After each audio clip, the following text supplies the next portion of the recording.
Hello everyone. In this section we will complete our last part of chapter 5 Judiciary. हमें इसमें आगे और discuss करेंगे कि कैसे पुअर पीपल जो है उनकी एक्सेस नहीं रहती है कोर्ट तक, जुडिशरी तक, और उन्हें किन और कठिनाइयों का सामना करना पड़ता है। तो देखिए हमारा टॉपिक है does everyone have access to the courts, जो हमने प्रीवियस पार्ट में स्टार्ट किया था उसको और आगे कंटिन्यू करेंगे। तो हमने देखा था कि कैसे अगर कोई भी पुअर पीपल, अगर कोई भी व्यक्ति जो जिसके पास पैसा नहीं है और यदि वो अपने फंडामेंटल राइट्स को प्रोटेक्ट करने के लिए कोर्ट में जाता है तो उसको बहुत ज़्यादा नुकसान होता है। नुकसान क्या होता है कि उसका पैसा और जो टाइम है, ठीक है, बहुत ज़्यादा कंज्यूम होता है। पैसे तो उसके पास होते नहीं हैं, ठीक है, और उसके अलावा जो जो डेली वेजेस पे अपने परिवार का जो पालन पोषण करता है उससे उसका टाइम भी कंज्यूम हो जाता है। तो उनकी जो एक्सेस है, कोर्ट तक जो पहुंच है, वो बहुत ही कम रह पाती है। इसको और हम आगे पढ़ेंगे कि in response to this the supreme Court in early 1980s devised a mechanism of public interest litigation. ठीक है, अब हम पढ़ेंगे पीआईएल के बारे में, जिसका फुल फॉर्म होता है पब्लिक इंटरेस्ट लिटिगेशन। इसका क्या मतलब होता है, देखिए 1980s में इसको डिवाइस करने के लिए, मतलब इस प्रॉब्लम को सुलझाने के लिए सुप्रीम कोर्ट ने एक मैकेनिज्म स्टार्ट किया जिसका नाम था पीआईएल। ठीक है, पीआईएल से क्या हुआ, to increase the access to justice, कि न्याय प्रक्रिया तक सब लोगों की पहुंच हो। So it allowed any individual और organisation to file PIL in the high court और the supreme court on the behalf of those who rights are being violated. तो पीआईएल का मतलब क्या है कि एक कोई भी ऑर्गेनाइजेशन या कोई एक व्यक्ति, यदि उसके फंडामेंटल राइट्स जो है उनका वायलेशन हुआ है तो वो हाई कोर्ट में या सुप्रीम कोर्ट में इसको फाइल कर सकते हैं, इसको दायर कर सकते हैं। और इसमें जो लीगल प्रोसेस रहता है वो बहुत ही सिंपल रहता है। जैसे कि हमने ऊपर पढ़ा कि जब भी कोर्ट प्रोसेस होते हैं वो बहुत ही कॉम्प्लिकेटेड होते हैं और बहुत सारा काम रहता है, लेकिन पीआईएल में थोड़ा सा सिंप्लीफाई करके इसको रखा गया है। और जैसे कि लेटर या टेलीग्राम जो है, ठीक है, उसके द्वारा भी सुप्रीम कोर्ट के द्वारा जो है सुप्रीम कोर्ट तक जो इंफॉर्मेशन है, जो कंप्लेंट है, वो पहुंचाई जा सकती है। सो इवन ए लेटर और telegram address to supreme court और the high court could be treated as PIL. और यदि टेलीग्राम या लेटर भी पहुंचा दिया जाए तो वो भी सुप्रीम कोर्ट के लिए पीआईएल ही एज ए ट्रीट किया जाएगा, माना जाएगा। So in the early years, PIL was used to secure justice on a large number of issues such as rescuing bonded laborers from inhuman work conditions. तो starting में PIL का use बहुत सारे कामों के लिए किया गया। जो जस्टिस हैं, बहुत सारे लोगों को न्याय दिलाने के लिए पीआईएल का यूज़ किया गया। ठीक है, जो इनह्यूमन वर्क कंडीशंस थी लेबरर्स, मजदूरों की, उसको सुधारने के लिए भी इसका यूज़ किया गया। उसके अलावा securing the release of prisoners in Bihar who had been kept in jail even after punishment term was complete। और भी ये पीआईएल के अंदर ये भी प्रावधान किया गया कि भी जो बिहार के अंदर जो प्रिजनर्स जो कैदी थे, ठीक है, उनकी सज़ा पूरी होने के बाद भी उनको जेल में रखा गया। तो ये भी एक इलीगल प्रोसेस था, उनकी पनिशमेंट कंप्लीट हो चुकी थी, तो इसके लिए भी उनको रिलीज़ किया गया, उनको छोड़ा गया।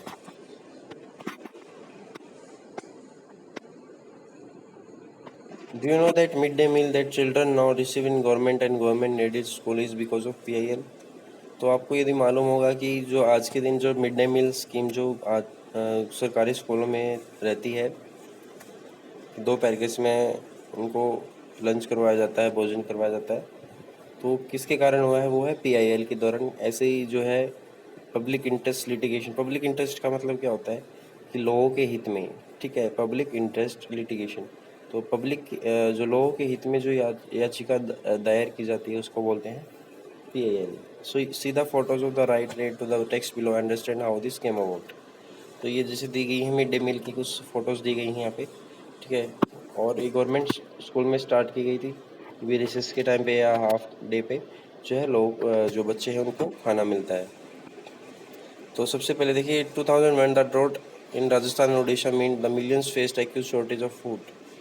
ठीक है, इसमें अलग अलग पिक्चर्स दिखाई गई हैं। आप इसमें अपनी बुक में देख सकते हैं, अपनी बुक खोल के, कि किस तरीके से लोगों का जो एक सिचुएशन है वो दिखाया गया है और उसके खिलाफ कैसे पीआईएल जो है स्टार्ट की गई है।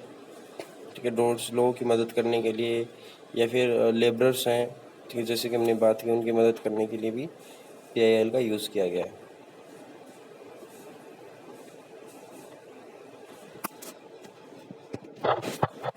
So for the common person, access to the courts is access to justice.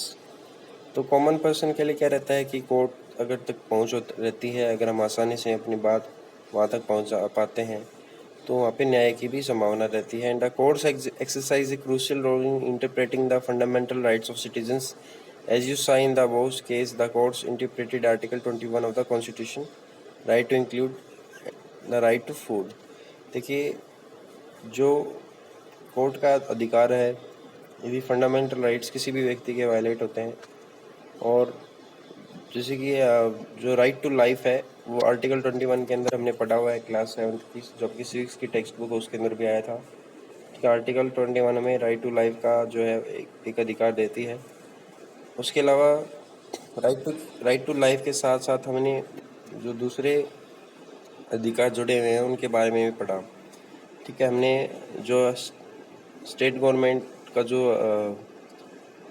Role रहता है हेल्थ सेक्टर के अंदर कि भी हेल्थ फैसिलिटीज़ सबको प्रोवाइड की जाए, तो वो भी हमने उस पॉइंट को भी राइट टू लाइफ के साथ जोड़ा। अभी हम बोल रहे हैं कि राइट टू फूड, ठीक है, तो राइट टू फूड, भोजन का अधिकार भी राइट टू लाइफ के साथ हैं, क्योंकि ये जीवन की आधारभूत जो हैं ज़रूरतें हैं, इनको पूरा करना ज़रूरी होता है, तो तभी जीवन संभव है। तो इसीलिए इन सबको जोड़ा जाता है राइट टू लाइफ के साथ। तो अभी इसमें आर्टिकल 21 में आता है राइट टू लाइफ, और राइट टू लाइफ के अंदर क्या है, राइट टू फूड, ठीक है, भोजन पाने का भी अधिकार रहता है। So therefore they ordered the state to take certain steps to provide food for including all day mid-day meal scheme। तो मिड डे मील स्कीम को जो है स्टार्ट करने के लिए स्टेट ने जो है ऑर्डर्स दिए, ठीक है, ताकि सभी को फूड जो है इजीली अवेलेबल रहे सभी बच्चों को। However, there are also court judgments that people believe work against the best interest of common person। ठीक है, ऐसे जजमेंट भी रहे हैं कि भी लोग ये बिलीव करते हैं कि जो उनके प्रमुख जो इंटरेस्ट थे, जो प्रमुख जो हित थे, उनके खिलाफ भी कई बार जजमेंट आ जाता है कोर्ट का। For example, activist who work on issue concerning the right to shelter and housing for the poor people that recent judgments on the evictions are far cry from earlier judgements.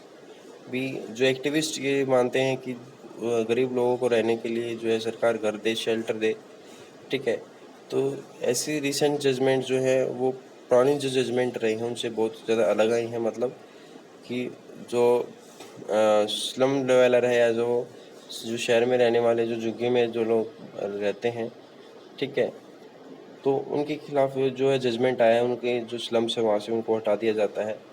So like in 1985 Olga versus Tellis Bombay municipal corporation. तो ऐसे कि हमें case पढ़ेंगे जो slum dwellers और जो एंक्रोचर है, city एंक्रोचर मतलब जो अतिक्रमण करता है।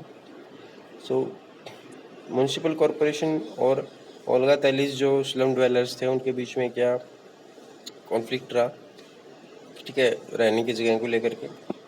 And had try to protect the livelihoods of slum dwellers, और उनको प्रोटेक्ट करना पड़ा अपनी आजीविका कमाने के लिए, ठीक है, तो इसको हम आगे पढ़ेंगे।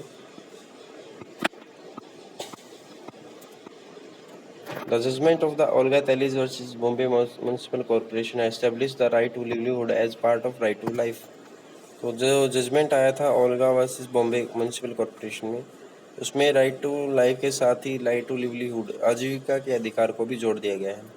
अभी हम ये तीसरा पॉइंट पढ़ रहे हैं राइट टू लाइफ के साथ, कि जीवन का जो अधिकार है उसके साथ जो तीसरा पार्ट जोड़ा गया है राइट टू लिवलीहुड, ठीक है, आजीविका कमाने का जो अधिकार है वो भी राइट टू लाइफ के साथ आता है। ठीक है, राइट टू लाइफ जो उसके साथ राइट टू हेल्थ, ठीक है, राइट टू फूड और right to livelihood. The following excerpts from the judgement point to the ways which जजेस link the issue the right to life so that livelihood. तो कुछ point जो हैं judgement के दौरान कोर्ट ने दिए जो राइट टू लाइफ के साथ राइट टू लिवलीहुड को जोड़ते हैं वो क्या है, देखिए। The sweep of the right to life concerned by the Article 21, wide and far-reaching. Life means something more than mere animal existence. देखिए, राइट टू लाइफ जो है हमें हर तरह के जो इससे जुड़े हुए जो एस्पेक्ट हैं उससे पूछने का अधिकार देता है। और राइट टू लाइफ का मतलब ये होता है कि भी अगर ह्यूमंस है तो उनके साथ एनिमल्स जैसा व्यवहार ना हो, ठीक है। एनिमल्स से ज़्यादा एग्जिस्टेंस होता है, ज़्यादा महत्व दिया जाता है ह्यूमंस को। So it does not mean merely that life cannot be extinguished or taken away as for example by imposition or execution of death sentence। तो इसका मतलब ये नहीं है कि भी लाइफ जो है उसको ख़त्म कर दिया जाए, उसके ऊपर कानून थोपा जाए, या फिर जो डेथ स्टेटमेंट है कोर्ट के द्वारा वो सीधा जो है दे दिया जाए। तो ऐसा नहीं होता है, except according to procedure established by law, क्योंकि कानून हमें इसकी इजाज़त नहीं देते हैं। So that is but one aspect of right to life के लिए भी एक जो है एक राइट टू लाइफ का पहलू है। N equally important facet of right to life is to livelihood, but because no person can live without the means of living, that is the means of livelihood। तो actually important face aspect क्या है इसका right to life का, कि भी right to livelihood भी इसके साथ जोड़ा जाता है, क्योंकि कोई भी व्यक्ति जो है आजीविका के बिना, रोजगार के बिना नहीं रह सकता, उसको कमाना पड़ता है, इसीलिए इसको जोड़ा जाता है। That the eviction of a person of payment or bills will inevitably lead to the deprivation of his means of livelihood। यदि अगर हम बॉम्बे म्यूनिसिपल कॉरपोरेशन और ओल्गा जो टैलीज है उनके बारे में बात करें, ठीक है, तो उसमें अगर वहाँ से उनको हटाया जाता है, स्लम डिवेलपर्स जो हैं तो उनको वहाँ से हटाया जाता है, तो एक तरीके से उनकी जो लिवलीहुड है वहाँ से उनकी ख़त्म हो जाएगी, जहाँ से वो कमाते हैं खाते हैं, ठीक है। So in the present case, that facts constitution empirical evidence justify the conclusion that petitioners live in slums and on the payments because they have small jobs to nurse in the city। Present case में हमें पता चल रहा है कि संविधान के according कि जो कंक्लूजन आया, जो पेटिशनर जो याचिका करता थे, जिन्होंने याचिका डाली थी स्लम्स में रहने वालों में, ठीक है, उनके पास शहर में काम करने के लिए बहुत छोटे काम है, and for them there is nowhere else to live, और अभी उनके पास शहर में कहीं भी रहने के लिए जगह नहीं है। So they choose a pavement or slum in the vicinity of their place of work, and to lose pavement or slum is to lose the job. तो उन्होंने ऐसे ही पेमेंट, ऐसे ही फुटपाथ पे रहने का जो है निर्णय लिया, स्लम्स बनाए वहाँ पे उन्होंने। और वो स्लम्स वहाँ पे क्यों बनाए, क्योंकि वहाँ पे जहाँ से वो काम शुरू करते थे, जहाँ से उनको काम मिल रहा था, तो वहाँ पे उन्होंने रहना शुरू कर दिया। और यदि वहाँ पे उस पेमेंट को, यदि उस स्लम को छोड़ देंगे तो क्या होगा, उनकी जो जॉब है, उनका जो काम है, वो भी चली जाएगी, ठीक है। The conclusion therefore is that eviction of petitions will lead to deprivation of their livelihood। और कंक्लूजन ये निकलता है कि भाई पिटिशनर जो याचिका करता है यदि उनको निकाल दिया जाएगा तो उससे उनकी आजीविका चली जाएगी, और आजीवन के लिए उनकी जो डिप्रीवेशन ऑफ लाइफ, जो डिप्रीवेशन क्या होता है, वंचित रहना, डिप्राइव, तो लाइफ से भी वंचित रह जाएंगे। राइट टू लाइफ जो है उसका वायलेशन हो जाएगा, जो कोर्ट को बिल्कुल मंजूर नहीं रहेगा। Another issue that affects the common person to access justice is inordinately long number of years that courts take to hear a case। जो दूसरा कारण है कि भी कॉमन पर्सन जो है, आम व्यक्ति जो है, जस्टिस तक जिसको न्याय नहीं मिल पाता है, वो ये है कि कोर्ट जो है बहुत साल लगाता है, काफ़ी टाइम लगाता है किसी केस की हियरिंग करने में, उसको कंप्लीट करने में। The phrase justice delayed is justice denied. तो ये फेरेज है कि भाई अगर जस्टिस को डिले कर दिया जाए तो जस्टिस जो है वो होगा ही नहीं। Is often is use to characterise this extend time period that court take.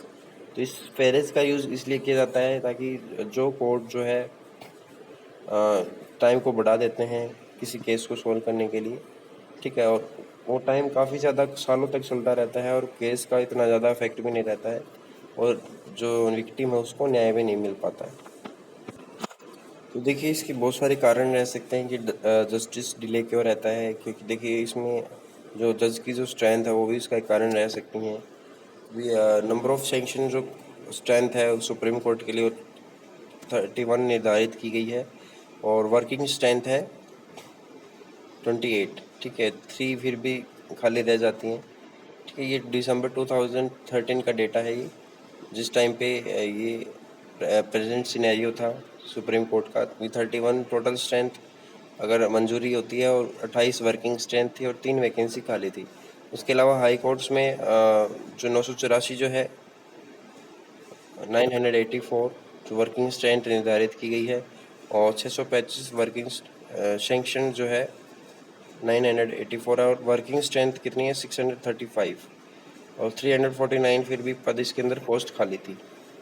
और डिस्ट्रिक्ट और सबऑर्डिनेट्स जो कोर्ट है उसका तो पता ही नहीं होता उसमें कितनी वैकेंसी खाली रहती हैं। ठीक है, सैंक्शन जो बताई गई हैं इसमें 19,421 और 15,039 जो है वो वर्किंग स्ट्रेंथ है और इसमें से सेपरेट करके देख सकते हैं आप कितनी सारी वैकेंसी इसमें खाली रह सकती हैं। तो एक तरीके से हम ये बोल सकते हैं कि कोर्ट के ऊपर जो वर्डन आता है वर्क का, ठीक है, वो भी किसी जस्टिस को डिले करने में एक कारण हो सकता है। So, however, in spite of there is no denying that judiciary has played a crucial role in democratic India, serving as a check on the powers of executive and legislature, as well as in protecting the fundamental rights of citizens. तो हमें पता है कि judiciary बहुत ही important role निभाती है democratic India के अंदर और अपनी पावर्स को ही एग्जीक्यूट करती है। ठीक है, और फंडामेंटल राइट्स जो हैं सिटीजन्स के नागरिकों के उनको प्रोटेक्ट करती है। The member of Constituent Assembly had quite correctly envisioned a system of courts with independent judiciary as a key features of our democracy.